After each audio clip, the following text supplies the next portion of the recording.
Hey there, my name's Anthony Taylor. I'm the managing partner at SME Strategy. We facilitate strategic planning sessions, help leadership teams implement their strategic plans. And today I want to talk to you why culture eats strategy and why it's important for you to consider as you move your strategic plan forward. So you might have heard culture eats strategy. In fact, you might not have heard of it, but it's a fairly famous saying by strategist Peter Drucker.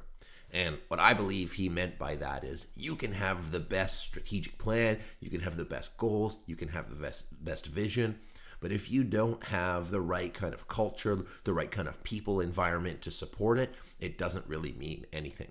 Now, the evidence I have of that, so I've been leading strategic planning sessions for 10 years, and we go through the process of creating a vision statement, we do creating mission, we do strategic priorities, we do goals, we do all the strategic planning stuff because that's critical.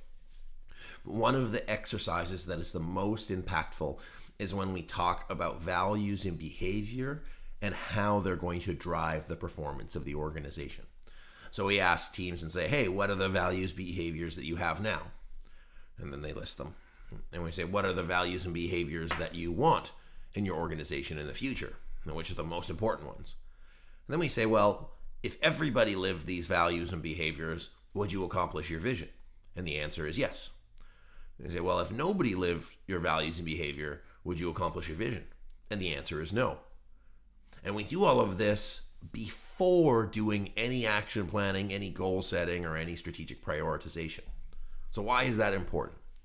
It means that with the right people, doing the right things, working together in the way that best supports your organization, you have a better chance of accomplishing your plan than if you just have a bunch of goals on the page.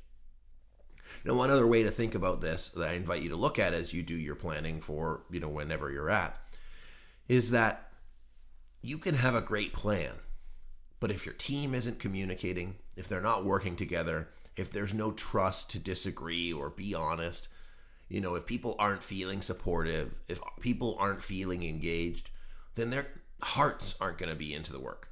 Now, I recognize as I say the word, like hearts not being into the work, it might sound a little soft, but at the end of the day, we're dealing with people. With feelings, with personalities, with lives outside of work, and that's becoming more and more important in the day-to-day, especially with remote work kind of blurring the lines.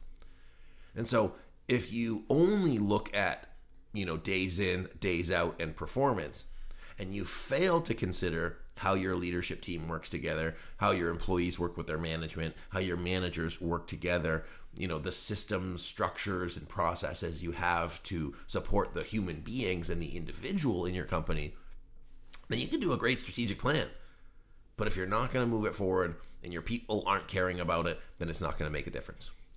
Now, here's the third reason, is that most strategic plans that we work with entrepreneurial companies that want to grow result in a transformational change for the organization. So it's not just incremental. They're not just trying to do slightly better. Most of the time when people hire us, they've got lofty goals. They've got big ambitions. And it comes with a lot of change. Now, change in itself can be challenging for people. And it deals on all of that soft, people, emotional stuff. Now, if you don't have the right culture to support that transformational change, if you don't have the right managers who are equipped to have the conversations or the empathy to recognize how the change is affecting people, or you don't have the right leadership skills in place to overcome the challenges that are inevitably going to follow, then your strategy is going to fail. So, in all of the examples that I mentioned, having a document and having a strategic plan is great.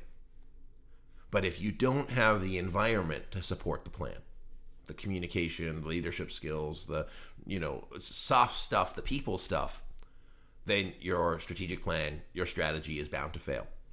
And that's why, in my opinion, culture eats strategy for breakfast.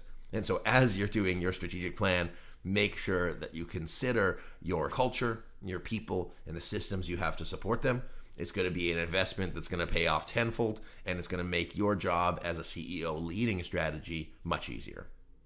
So I hope that gives you some different perspectives as how to look at traditional strategic planning from a people lens. And we are available to support you and have those conversations both with yourself and your management team to help you move your strategic plan forward and help you accomplish your one destination.